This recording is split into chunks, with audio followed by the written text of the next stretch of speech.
for everybody who's on now, I'm excited to introduce you to Jenn Maher. Jenn is the CEO of 1776. You're also still the president of PSL. Is that correct? Correct. So president of PSL, which is Philly Startup Leaders. Big fan of PSL and the work that they do, and we'll spend some time talking about that. I think there is rarely a straight line for entrepreneurial careers, and Jenn's really no exception to that.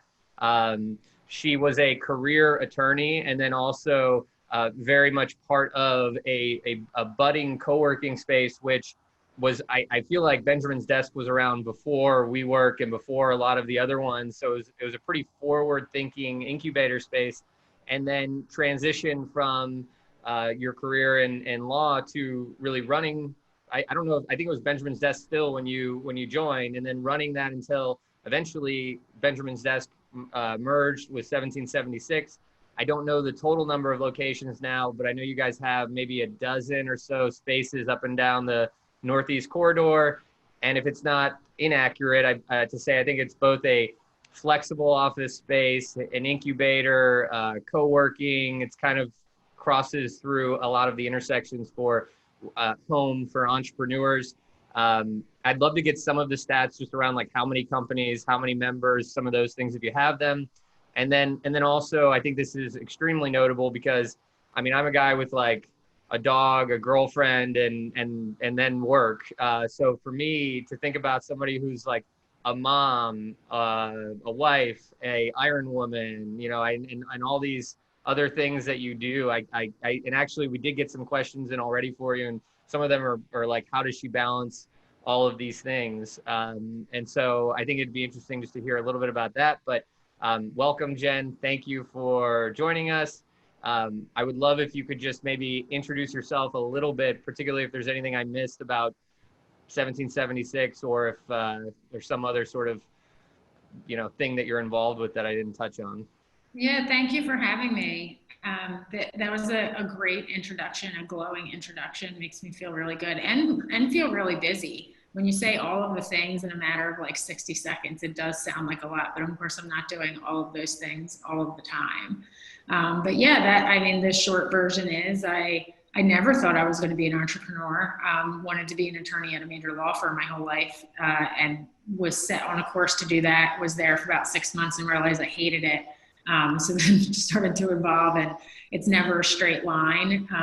Ended up on the entrepreneurship side, and with that, am president of the board with PSL. I also joined the board of PACT as part of being that bridge from PACT to PSL. And then just earlier this year, I also joined the board of PIDC in Philadelphia as well. Also trying to bridge that gap and really bring the city involved into everything that's happening in the world of entrepreneurship. That all happened pre-pandemic, where now I'm just really doubling down on trying to stress to our local government officials, particularly in the Philadelphia market, how important it is for them to be behind entrepreneurs to further grow our economy. I just realized I have to start the fire because this is a fireside chat. I also almost brought marshmallows, but I didn't want to do that to you because it's just a nice touch. You could have like mailed them to me. Yeah. I'll actually go get them really quick. And so that's actually a lot more going on than I thought. And I know those other organizations have crossover. Like I know PSL, I believe, is partly funded by the state or the city, right? Yeah, we actually got a grant for the first time this year from the city for $150,000 to distribute to diverse founders.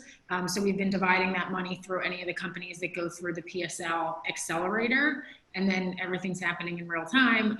Just within the past 60 days, we've had other organizations and companies in and around the Philadelphia region basically add on to that. So we have about $600,000 to distribute as grants, not investments. So there's no strings attached. But the city was the one that started that initiative. And that was also pre-pandemic. That was in the works over a year ago. And great to just start getting that money out. That's awesome. I remember seeing the matching happening on Twitter. I feel like that's where it took off. So it's only for companies that go through the PSL accelerator that qualify for that? Yeah, currently, and we split the accelerator apart. So in previous years, we ran our accelerator, did a pitch competition at the end. In 2020, we split the accelerator into two phases. So in the spring, we have an idea stage accelerator. That was what was completed just this past spring. We're literally in the end stages of interviewing all of the companies for the fall accelerator, which is MVP. So beyond idea stage, but getting you to that market at the end, and then we're distributing grants to all of those founders for various things, either to hire a key staff member, get a website or an app done, some technological development, extra marketing money, anything to get them off the ground or that's geared towards growth with a lot of those companies. And we had GoPuff and Ben Franklin come forward as one of the first ones. And then we've had a lot of other organizations put in further funds. So a big initiative with PSL now is turning that into more of an evergreen so that it's not just a one-time distribution and we can continue to push those funds out.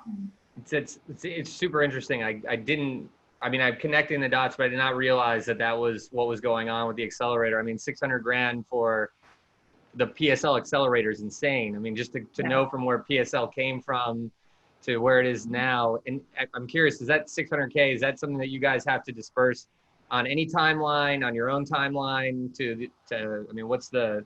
Yeah, those funds will probably be dispersed within the next, in the 4 accelerators. So one tranche already came through. We'll have this accelerator in the fall, and we're trying to apportion it out for the accelerator companies that would come through in 2021 as well.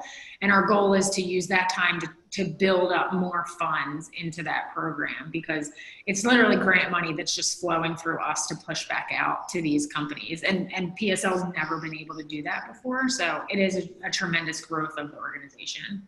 That's awesome. I love somebody asked me one time, they said, if you had 500K to actually, they said the term to save a city. And then we're like, well, what does that mean?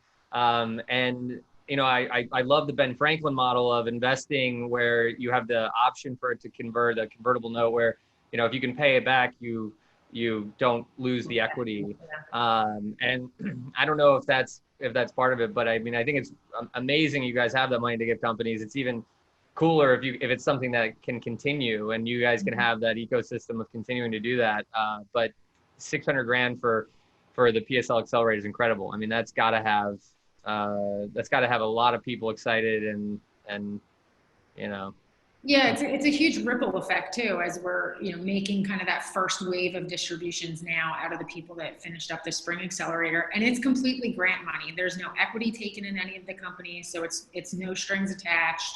There's a couple of parameters. They have to be Philadelphia-based businesses, of course, and other pieces, but pretty broad parameters that we're able to push out those funds. So, I mean, it can be the difference for a lot of these companies in getting the company off the ground or not. Yeah.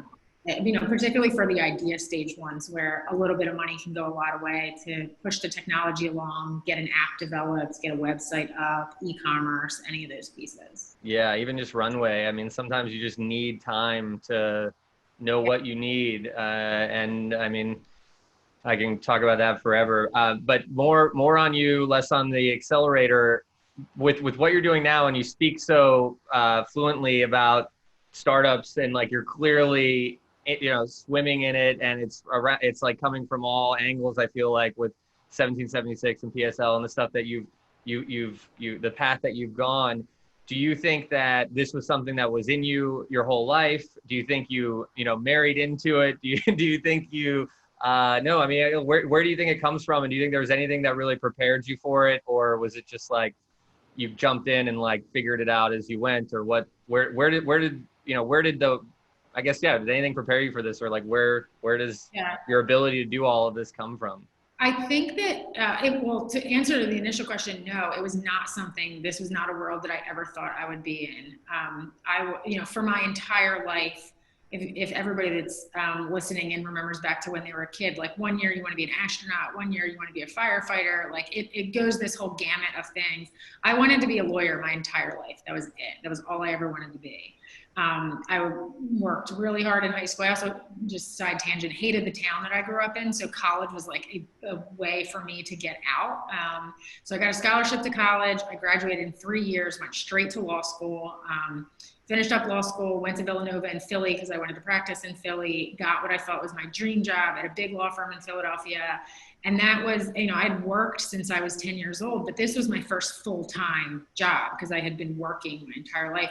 And I was been in school my entire life. I was working a couple of months sitting in my office going, oh my gosh, this could be every day for the rest of my life. Like, here it is. Like, when you're going through school, it's like, oh, I can't wait to get to high school. I can't wait to get to college. I can't wait to go to grad school. And then you end up at your job and you're like, this could literally be it forever. And I looked around and there was partners that had been there 40, 50 years. And for the first time, I also realized I didn't like working for other people. It didn't sit well with me.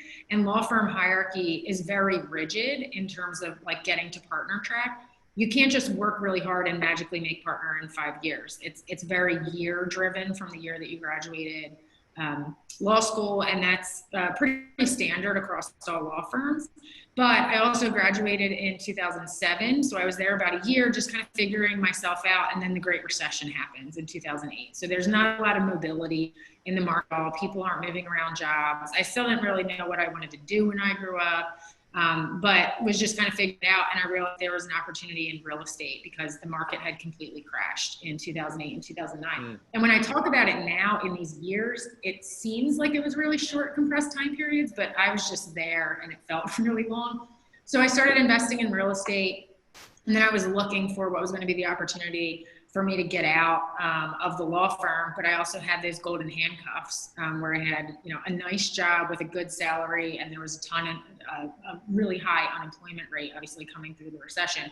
Started picking up a little bit of rental properties and playing on that side, and wanted to go into real estate development. I really liked that. Having the legal background was helpful. I got my broker's license. I could buy and sell houses myself. I could review all the contracts. I could manage the construction.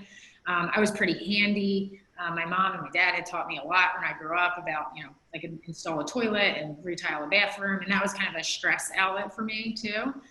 And then my husband and I, he was getting out of the military, and we were kind of looking at what his transition was going to be like. And there was no place for us to go get an office to launch what we thought was going to be his exit from the military and my exit from the law firm. And co-working was really kind of just getting started. It boomed kind of out of that 2009, 2010 time period. So we came up with the concept for Benjamin's Desk, named after Benjamin Franklin in Philadelphia. We incorporated in 2011. Fun fact, our date of incorporation is actually the day we got married, because that's what most people do on their wedding day, right? I filed my incorporation docs in the morning. They actually still have my maiden name on them. The original, not the anniversary, the original day you got married. Like that morning, I filed incorporation docs and we got married later that afternoon. Well, Mike is such a, I don't know what that's funny. Such a helpless romantic we are. Yeah, there you go. Such a So we opened our doors about a year and a half later, and then it kind of evolved. I'm still at my law firm full time. So now it's 2012. And then I didn't leave my law firm until 2016. So I got there in 2007, realized I didn't like it, and lasted another 9 years. And that was because, we needed runway for the business. I had no safety net. We were funding the company ourselves. We had expansion plans. We were getting really good traction really early on. We, got our second location was with the University of Pennsylvania. So we had credibility instantly right away. But there was still money that needed to come in the doors. And for any of you that are entrepreneurs, know that it doesn't just fall from the sky in the beginning, and you're just hustling day by day. So I stayed at the law firm as long as I possibly could, and then made the shift in. I think my risk tolerance has changed dramatically from being a lawyer to taking more risks in the world of entrepreneurship. That probably also has to do with like a little bit of my personal life, that like I'm kind of an adrenaline junkie and like to take risks on that side. So I think I've just finally merged those pieces of my personality. Because I never thought I was going to be an entrepreneur or really a business person at all. I've never taken a business course. So from that side, it's really been a crash course. It's super helpful to have a ton of resources on the internet. And then, there's companies like ours, and I have mentors that I've relied on a lot. The legal background has been super helpful to walk through a lot of different things, but had no real business experience. And that was just to learn as I went, and everything on the fly, making mistakes along the way and just trying not to make the same mistake twice. That's the real business course. Like I went to a business school, and I didn't go to like Wharton, and I didn't go to any of the great programs. And I can tell you what they taught was in a textbook that was from somebody who had studied business, but it's like the whole, Mike Tyson. I saw this the other day. Someone says, everyone knows what to do until they get punched in the face. Mm-hmm. And entrepreneurship, that's entrepreneurship is like, yeah, it's like you can understand supply and demand or understand some marketing concept, but until you get, a little punch in the face or a wake up call, or see that, hey, like that didn't work and we still need money, or hey, this, that, it's the analogy I like is like, it's like jumping off a cliff and assembling the plane on the way down. Yeah. That's definitely what it feels like. So I think you answered this, but so you still like what you're doing.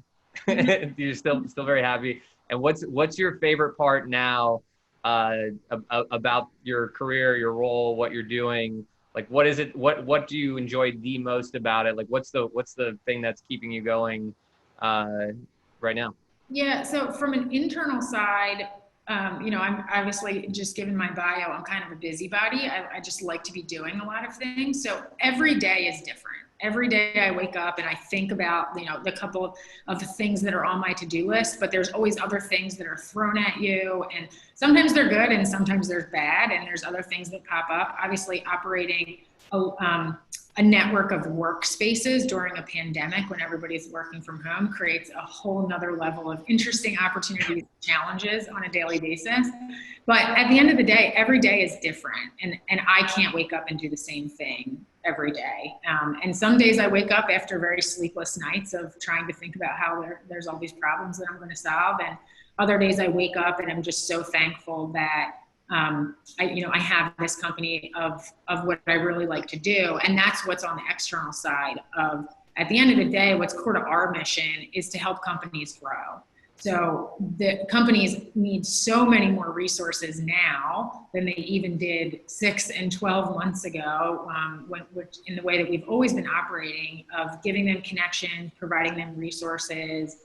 And our team has just been amazing in terms of, pivoting themselves during this time period where we opened up a lot of our programming to the public to be able to just bring in more people and give them more connections and resources. Obviously, everything switched to virtual. We're not doing any in-person events anymore.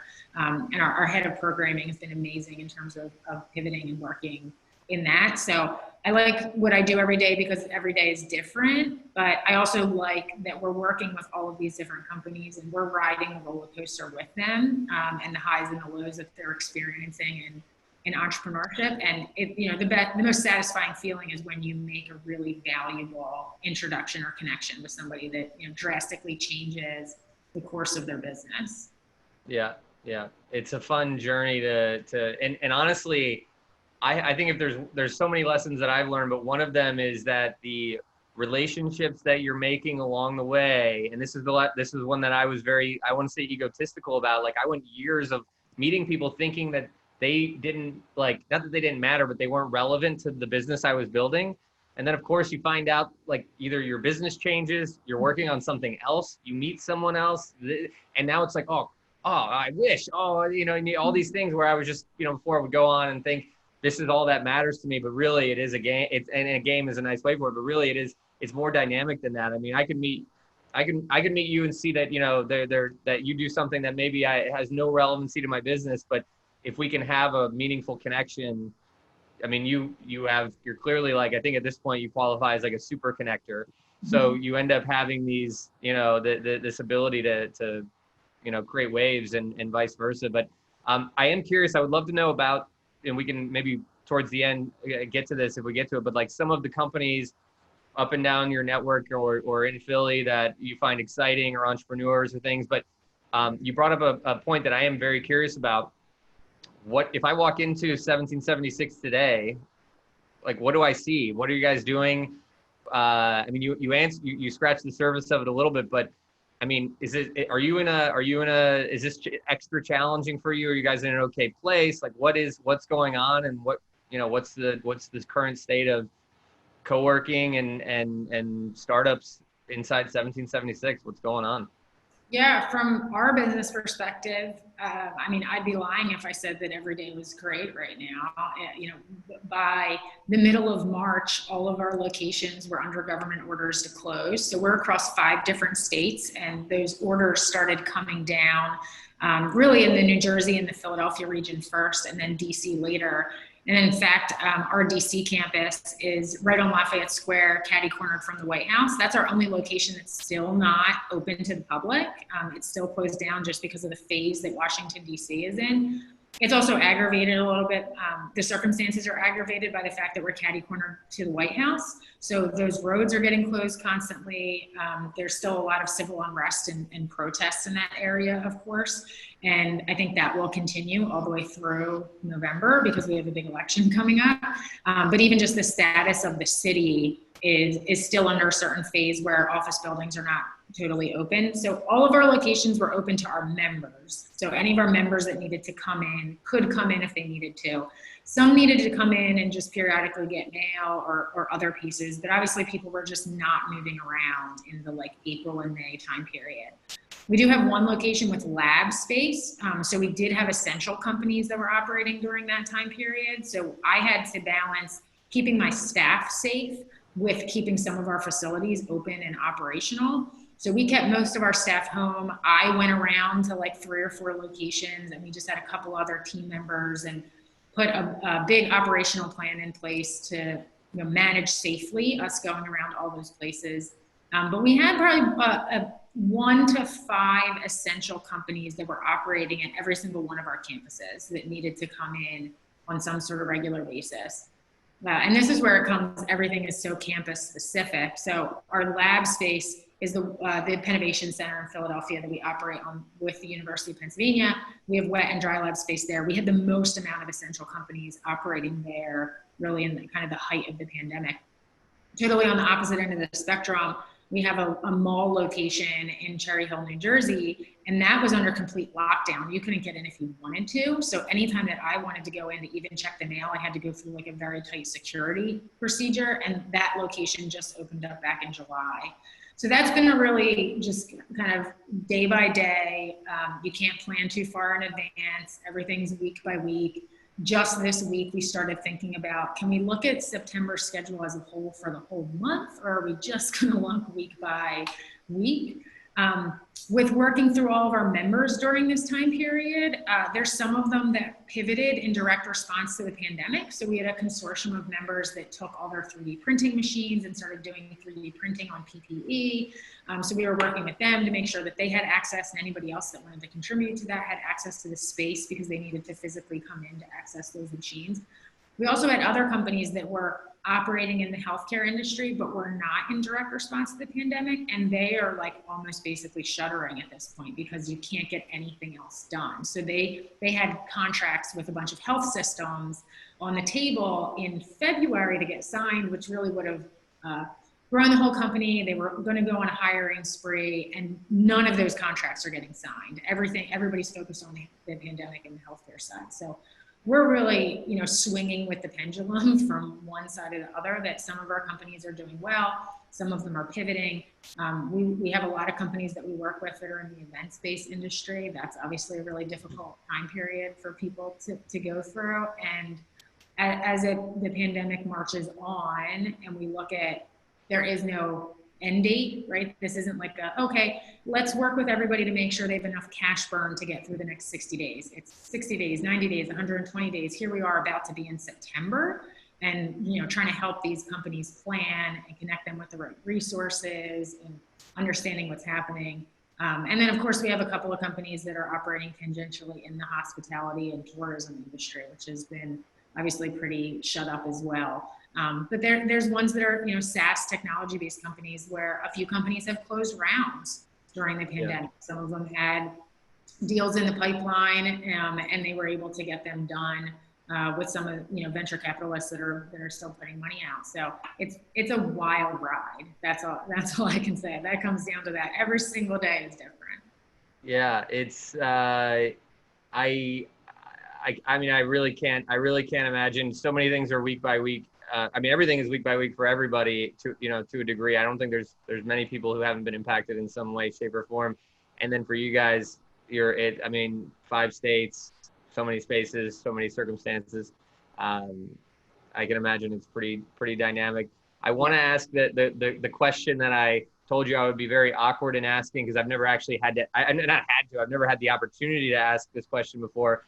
And then from here, we'll open it up to some Q&A. So for those of you guys who want to ask Jenn a question, please chat it in. I saw some get chatted in already. And I think it's a really important, topic, which is, of course, it's an important topic, but it's like, you have, you're in a leadership role, and you see things from a perspective of your own personal experience, plus seeing it across all these other startups.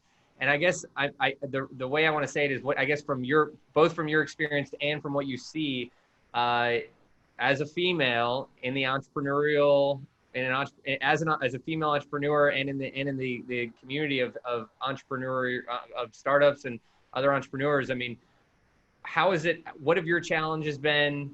Where do you see the inequality or the challenges or the opportunities? I mean, it's so fucked up that I don't understand it, because I don't experience it. And to be honest, from some perspectives, you think that there's so much attention being put on it that it would almost be like a card you would want to play, right? Like that, like, hey, this is like, sometimes I wish Coop was a female, so that way I could be like, hey, look at my female co-founder. And and I'm joking about that, obviously, but I do understand that there's more beyond the headlines, and there's more beyond what we hear and see. And I just would love to know, what has your experience been jumping into it? What has surprised you? What has been where have you seen it happen where you're like, this wouldn't happen if I was a dude? Or whatever the case is. Like, what has your experience been? And then maybe we go from there to like, what do you see at large? But and what can we do better as a dude? but I appreciate that question, and it's actually something that I really like to speak on. Obviously, my experience is coming from the female side. Some of those same things apply to people of color, and sometimes they don't, because I'm obviously white as well. So there's some white privilege that I've had, but on the female side, being in the legal industry prepared me for the world of entrepreneurship, in the sense that it also not heavily dominated by females in power positions. So the year that I entered law school in 2004 was actually the first year that females outnumbered the number of men that were enrolling in law school. The gap that was then happening, though, was when I graduated law school in 2007, of the top 100 law firms in the world, only 2 of them were head by females. So there was this huge gap of what was happening, where we were enrolling in high numbers as females, but then not getting to the leadership positions. I experienced that firsthand at my law firm, where by the time I was a 5th-year associate, I was the only female left in my department as an associate. And a lot of that is competing life demands of what it's like. I lived 4 blocks away from my office when I was a first-year associate, and slept in my office on more than one occasion. So it's an incredibly demanding career. So it's tough to balance a family with that. And then just, the breaks of there's mobility and people move around, and it was tough to come up. But I had a really great mentor at my law firm who was a male, and he let me learn by doing. So he just kind of put me out there, and I did my first deposition within my first year of being a lawyer, which was kind of unheard of. And the attorney on the other side refused to believe that I was an attorney. He was convinced I was a paralegal. I had to like bring my bar card to show him. And this was in like the middle. It was actually in the, if anybody's familiar with Pennsylvania, it's called Cole Township, in the middle of Pennsylvania. And So that wasn't the first time that something like that had happened. And my partner mentor said, I'm really sorry to say, but I don't know that that's going to be the last time that something like that is going to happen. So I ended up getting a thicker skin, I think, from that. Jumping into the world of entrepreneurship, especially with our business, which is very real estate heavy as well, because we have all these different campuses and real estate partners. Legal, entrepreneurship, real estate, none of those industries are heavily dominated by females. So most of the time when I go into a room to work with management or negotiate, I'm the only female that's operating. I graduated law school a little young. I was 24 when I entered the world. So even on that side of being like a very young female, I had to do a lot to get credibility. I always had a chip on my shoulder. I felt like I really needed to prove myself. So I dug in even more. In Zoom circumstances, I can't do this, but for those of you who know me, Patrick, you know, I'm 5'11", so I always wear heels when I would go to meetings or when I would go to court, so I would be like 6'1", 6'2", which just like create a different presence when I would walk into a room. And so maybe it worked, maybe it didn't, but it helped me develop a level of confidence. So I think that's what a lot of it was, developing a thick skin, being really confident in my abilities and my position. And then with females, I saw this in the law firm, but I've seen it with my female mentors in the business world as well, where there's a large group of females that really want to reach their hand down and help you up and don't want you to experience the same struggles that they had, and they'll kind of give you a lot of the inside track. There's also kind of this group of females that feels like they went through it, so you have to go through it too, which is just this really weird dynamic that I don't understand. I think there's a little bit of a generational piece there as well. But so the one thing that I've done now is just be really outspoken about it. And I'm sure my husband won't mind me telling this story, but I dropped into one of his executive meetings when his company was actually working out of my space, and it was all white males, and they all were dressed in Patagonia vests with, you know, button-down shirts on there. I was like, your entire executive team is white males, and all of you look exactly the same. Like, you have to change this. You have to fix this. So not only starting with him in the world of entrepreneurship, but with everybody else that I speak to, that diversity of thought is only going to help your company from the inside out. So pushing people to just look at themselves and look at who they're surrounding themselves with and think about how they can diversify their company more and what the value is that they're going to be able to gain from that. At the end of the day, only 2% of VC funding is going to females and people of color. So we're still, as there may be many females and persons of color that are starting all these companies, there's still a huge gap in the number of them that are getting funding, which is in a lot of ways critical to the overall success of companies going forward. So we're still very much in that gap. I'm encouraged by a lot of recent initiatives, including those that we talked about earlier, just to bring a full circle with PSL of getting dollars that are going into diverse founders. And that's been a part of it. And I've tried to always make 1776 locations a place where people feel warm and welcome. And part of that is coming into places where there are people that have the same background as you, where there's people that look like you, there's people that talk like you, and that started with our company. So I you know, in looking around at our team as well, and always making sure that we have a diverse team, so that we're bringing all different perspectives and experiences to the table as well. I think I have two thoughts. A quick one is, I hope at some point you either have or will go home and throw away all of Mike's vests. But no, it's the same. When I see a bunch of guys all dressed the same, I'm like, oh man, I'm so glad. Like, even growing my hair out, I feel a little better because I don't want to be the next cookie cutter thing. But the serious point is that I think that there's two there's kind of two sides of what you just said. I feel like, I think one is that and this is, I'm very optimistic that there's growing diversity that's happening, which is creates a pathway for the next class, whatever it is, you know, of females, of entrepreneurs of color, of people anywhere, because then there's folks who can help them along. And then the other one is, hopefully, and I think this is happening as well, people, as they, you know, lean in, learn, or open, or they go through this and wake up, and whatever change or set of things need to happen, that they themselves, that everybody can become that path for people, or more people, that you don't have to be a female to help a female entrepreneur. And you know, for me, it is the case that when I was just getting started, and I can look at the executives that were at LinkedIn, the people I worked with at PeopleLinks, the just the world, that the business world, it was guys, many guys, mostly men. Now PeopleLinks, we actually were half female at one point. I looked around, I was like, wow, this is incredible.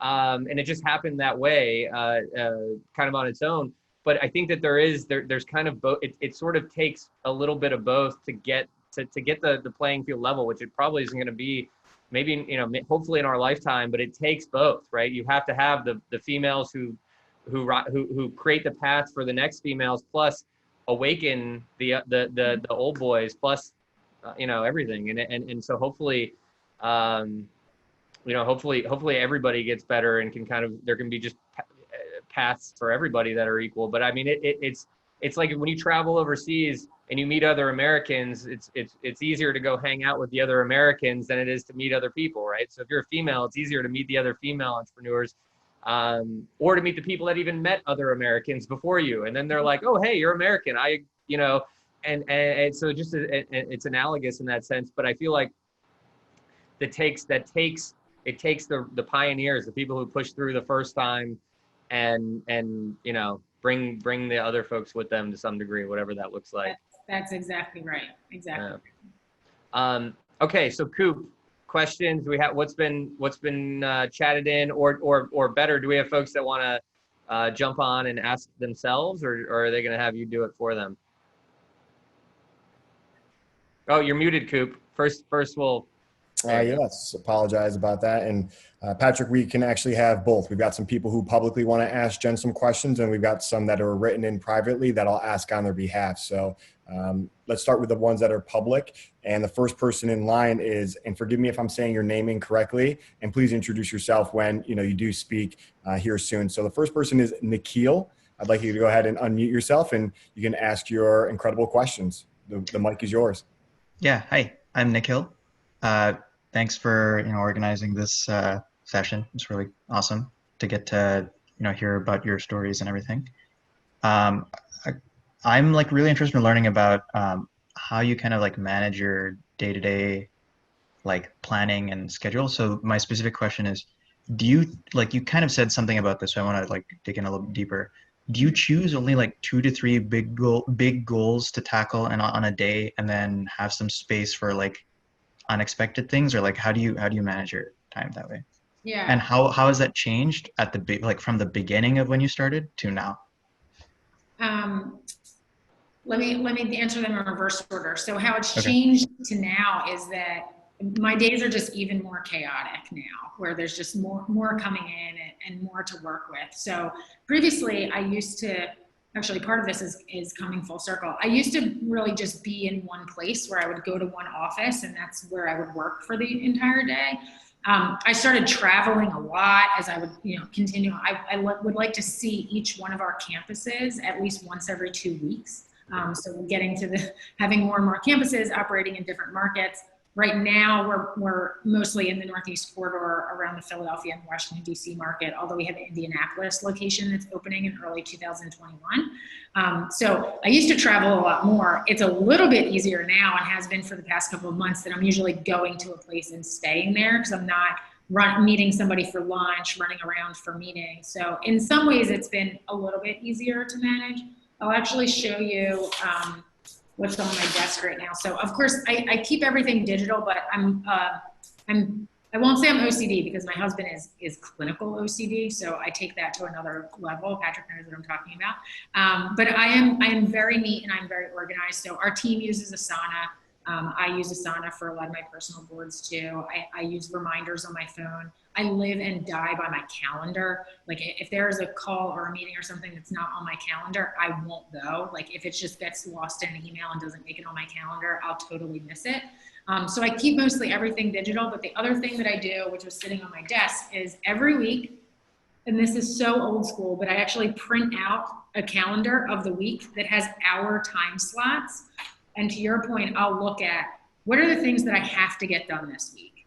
and I'll take my calendar and I'll slot in all the different meetings and calls and other kind of time blocks. And then I'll look at those big things that I have to do and plug them in, but I'll plug them in bigger time blocks because I know I'll get distracted and other things will come in. So if I have a project that's going to take an hour that I just nearly need to be heads down on, I'll give myself an entire morning to be able to kind of get through that, which leaves me flexibility to have all of those other kind of things run through. As you can imagine, in terms of the putting out fires these days, I mean, there are fires everywhere all the time, and things are constantly changing. We're getting new updates from government orders, what can be open, how many people can we have in places, what's happening with events, how far ahead are we planning, all of those things. So remaining super agile, which I will admit is not one of my best qualities. I'm a little bit more of a planner. I like to kind of go along with my schedule and routine, and that helps me a little bit more. But I basically plan for the unexpected, which allows me to have like some sense of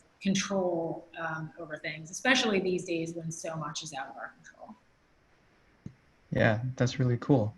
Could I send you an email so I could like see a picture of your planner thing? Yeah, sure, absolutely. I'll type my email in the chat, but it's also super easy too. It's just Jennifer1776.vc. Nikhil, I know questions are for Jen, but I have a thing that I love, and I think you touched on this a little bit, Jen, but it's like there's the organization, and then there's my big thing that is prioritization. So I know if there's 10 things I have to do, what are the top 1 or 2? And then those are the ones that that's where I block, right? And I actually enjoy not doing 3 to 10 sometimes. I'm like, I got 1 and 2 done. So now the number 3 through 10, they can bump their way up if they make it in the next week or whatever the case is. But it's a prioritization, and being organized is like, it's your only weapon, you know? It's like, Totally. Yeah, no, that's definitely something I've been struggling with last like couple, I mean for a while, but like definitely the last like month or so. So I'd definitely love to learn from both of you guys. Yeah, super easy to get distracted. There's no real structure to our days right now, I feel like, is the hard thing too. I'm a really bad work from home person. So even in the height of the pandemic, I was coming into a lot of our campuses because it allows me to just focus more. I'll get up in the middle of the day if I'm home and be like, maybe I'll retile my bathroom this afternoon. I like to be in an office where I'm sitting at a desk, and that's providing some sense of structure because it's just lost for a lot of us in the past couple of months. Cool. Excellent. So we've got another question that can be publicly asked. This is from one of Nerdwise's finest. We got Chelsea Pequin. So Chelsea, if you could go ahead and unmute yourself and then ask Jen your question. You are up next. Yeah, hi. I'm Chelsea from Nerdwise. So my question is, like you mentioned, you had to make a ton of adaptations with COVID, but what would you say was like the biggest thing you tried that failed, and what did you learn from it? We're all trying new things and failing all the time. So what do you think was like your biggest failure and biggest learning from all that? One of our biggest failures, I think, was not moving fast enough in response to the pandemic.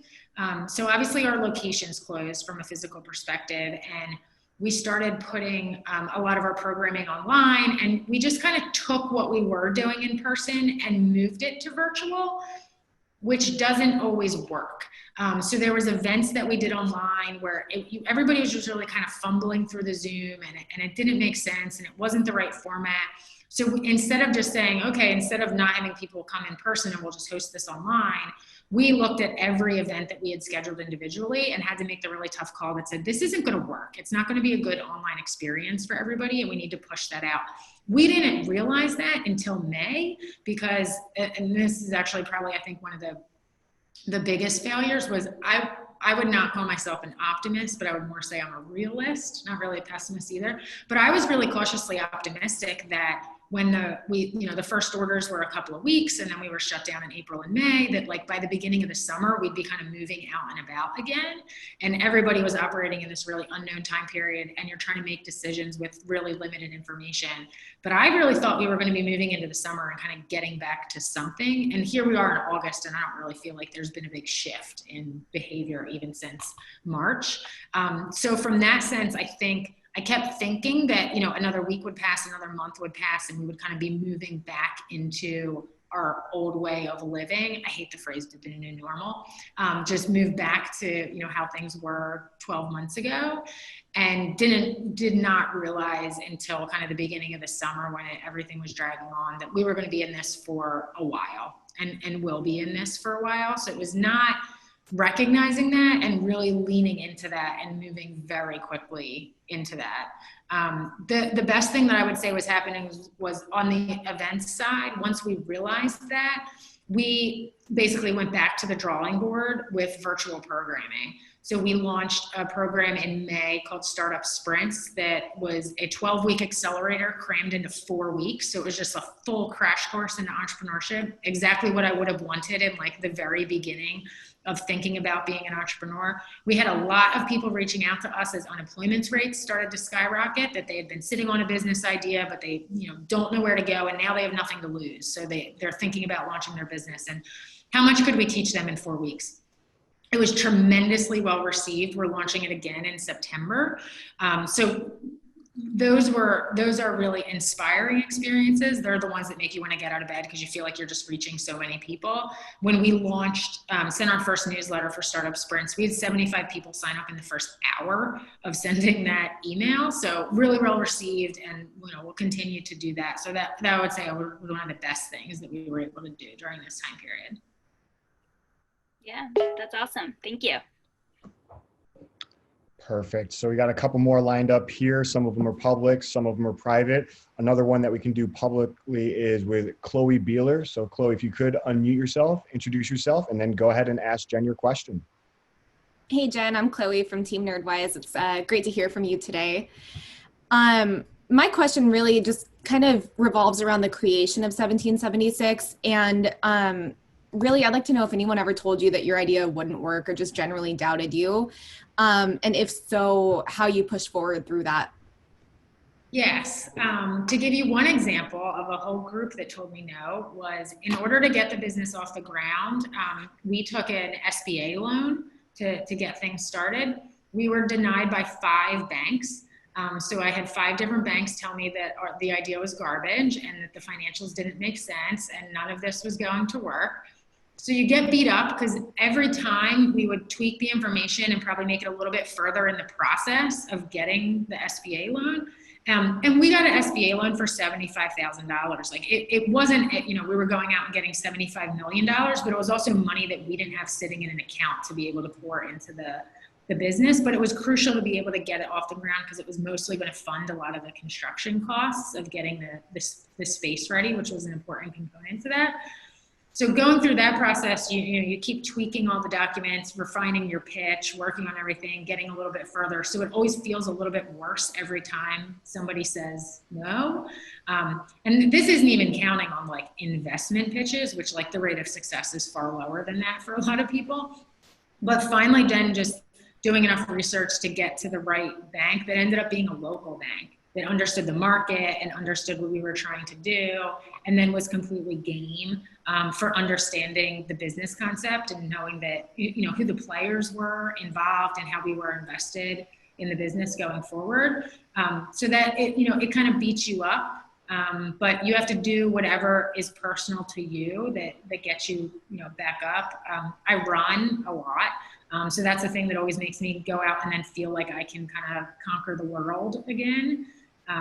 And was kind of just, it sounds super corny when I say it out loud, but, my mom always told me I could do anything, and I kind of believed her. So I'm always like, you can't tell me no to pretty much anything, which is somehow translated to my daughter as well, because she feels the same way about herself. Well, that's a good quality to have. Thank you for the insight. Thanks, Chloe. Excellent. And I know James Powell wants to kind of piggyback off of Chloe's question that was just previously asked here. So James, I'm going to tag you in here. Please unmute yourself, intro, and then go ahead and just kind of evolve that question, to ask what it was that you were interested in. You're awesome. Thanks, Coop. Nice to meet you, Jenn. Nice to meet you too. Thanks, James. So I had an opportunity to experience Benjamin's desk when I was in Philly with Pat and Coop about a year ago, but I loved it. I loved the idea. So where did the idea come from, if you don't mind me asking? Yeah, so it was really just that there wasn't something like that in Philadelphia, which is where we got started back in the 2010, 2011 time period. So Regis existed, of course. They were actually in the same building that my law firm was in. But that lacked a sense of community. Like, it was a very professional environment, but nobody was coming out of their offices to talk to each other. Nobody was hanging out in the kitchen. It was just, everybody tucked away into their own space. So although the kind of concept had been around, we took a little bit from places that we had visited in other cities or concepts like Regis and said, well, we like the look and feel of a Regis because it's professional and it's clean. But on the other side, there was no sense of community. So how do we balance and bring the community in to get people out of their offices, get people to talk to each other? And that's where the programming aspect came in on the business programming, but then also social programming as well, of bringing people together for happy hours and community lunches and other pieces like that. Awesome. Thank you for your time. Yeah. Perfect. Thanks, James. This next one coming up, Jen, is from Moshe, who's the CEO of Juice for Business, and I'll ask it on his behalf. And he just wants to know, how do you think 1776 plays in the new remote workforce or the new remote work environment? And it sounds like you've adapted to the virtual events and the accelerator programs and these challenges and sprints, which is exceptional. And I'm also curious to kind of echo what Moshe is saying.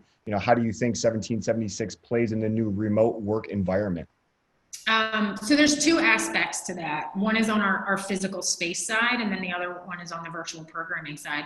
One of the benefits that we've seen in this sense is that when we would host an event in DC, maybe if the event was large enough, there was a couple of people that might come down from Philadelphia to go to DC. With our plans to expand to Indianapolis and other expansion plans that we have, people are not going to fly to go to another event. But what's happened during this time period is that we've actually been able to grow our network even more because we have members across all of our different campuses connecting as part of this virtual programming in ways that they never would have connected before. So just continuing to tinker with all of those pieces. We have Slack. All of our members are on Slack. We keep our old members on Slack. So there's just that continuous connection for everybody and making sure that those connections still happen even when we're in a completely digital environment. From the physical workspace side, obviously we've made pretty drastic changes to a lot of our campuses with reducing capacity in a lot of places, reducing the number of hot desks that we have out in open spaces, reducing, the number of people that are allowed into conference rooms.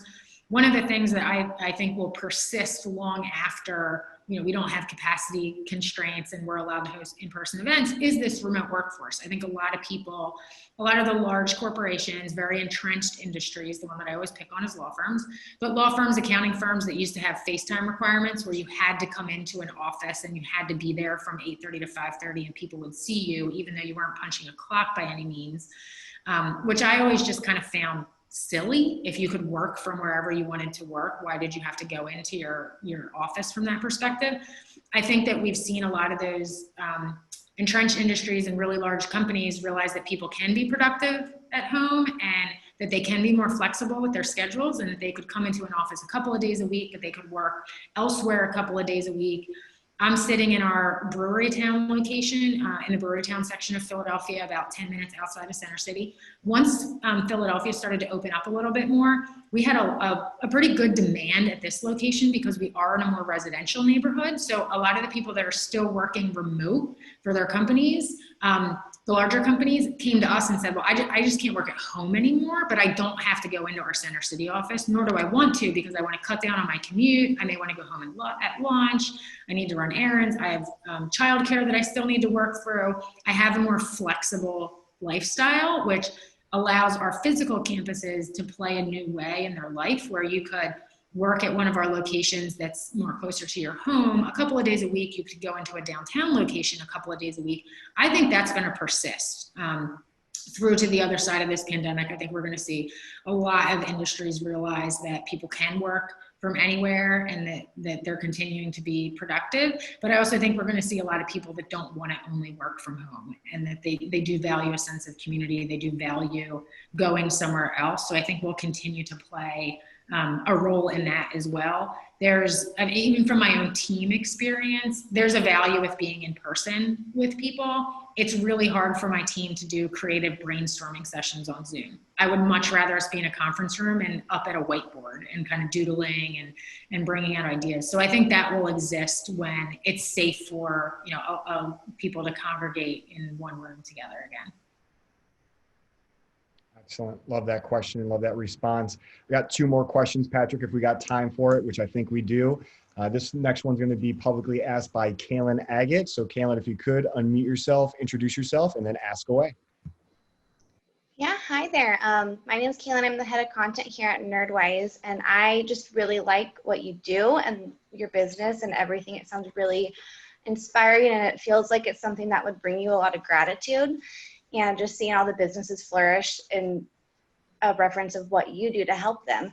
So I was curious, what is the one thing that you find most gratifying in the businesses that you choose to invest in, or the entrepreneur adventures you take, that you recommend that everyone tries to find in their own job, whether they're making a new business when they're an entrepreneur or they're just looking for a job on LinkedIn? What's something that you think is really valued that people should have their eye out for?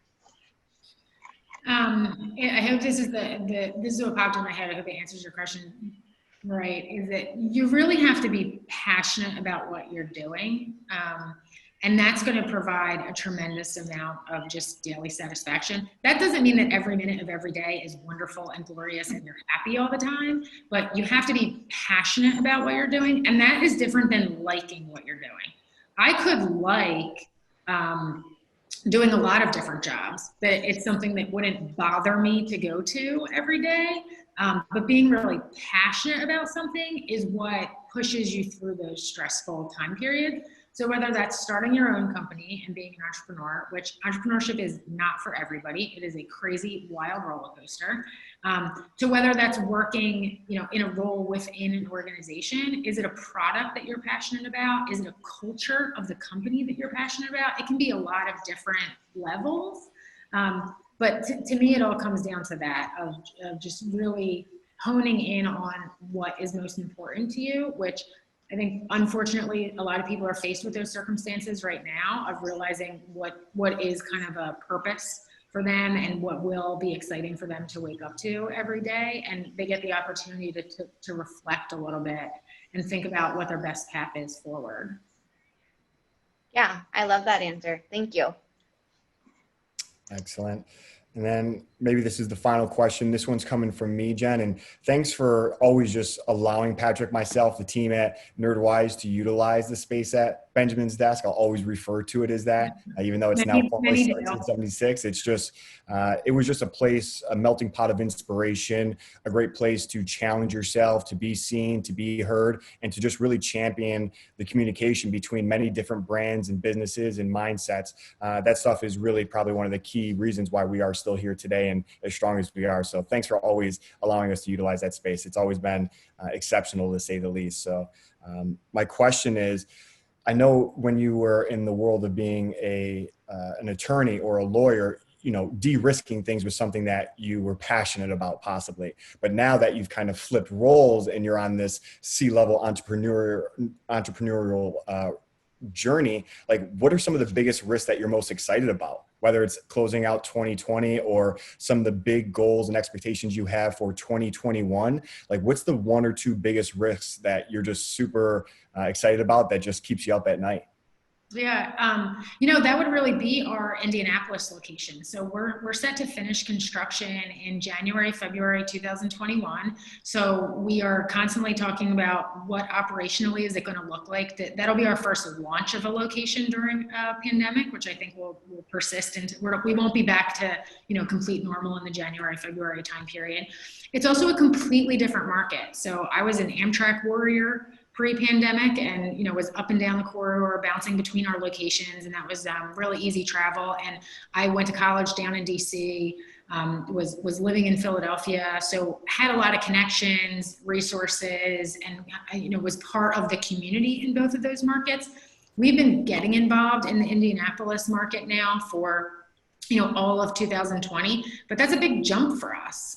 It's out in the Midwest. We're building our brand there. We're pulling people into the programming side. We're developing new relationships, new partnerships. We just announced last week our very first official member that will be starting a venture capital group out there, which is a great anchor member to be able to bring into the space. We have a wonderful development partner in Indianapolis that's the 16 Tech Innovation Group that's making a lot of connections for us with relationships that they already have. But it's a huge risk for us, but it's the risk reward where, I have big expansion plans for the future. And this is us breaking out of the Northeast corridor and going to a completely different market. And, back to that chip on my shoulder of proving ourselves that we can do this. And we're not just, a little company started by a kid in Philadelphia, but that, we're going to grow into a national and hopefully international company that we're helping businesses all around the world grow. So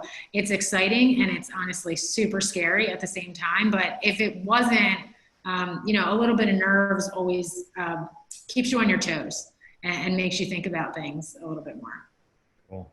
Well, if there's somebody that can light the path towards that success that you're looking for, it's you and the team at 1776 and everyone that's supporting you along that journey. So best of luck. And I look forward to hearing about all the successes that come out of Indianapolis and more even beyond that down the road. So good luck to you. And thanks again for just being here with us at another Fireside Chat. Thank you so much. I appreciate the real fire too, Patrick. Yeah, no, Jen, really, you brought the real fire. This is brought to us by Netflix, but really, really appreciate your time. It's great to see you. It's been at least a year since I've seen your face, and so it's just thank you so much for joining us. It's a pleasure. I have other questions I would have dove into that I would love to catch up on another time, but the best way for anybody who wants to get a hold of you, I saw you chatted your email, Jen at 1776.vc. Is that right? Yep, Jennifer. Yep. Jennifer. Is it Jennifer or Jen? The email is Jennifer, but you can absolutely call me Jen. Okay, so Jennifer at 1776.vc. Call her Jen. Thank you so much for your time, and just great to see you. Appreciate all the great answers. Yeah, great to see your face virtually as well. And thank you everybody for joining us, and please stay safe. Thank you. Later. Bye.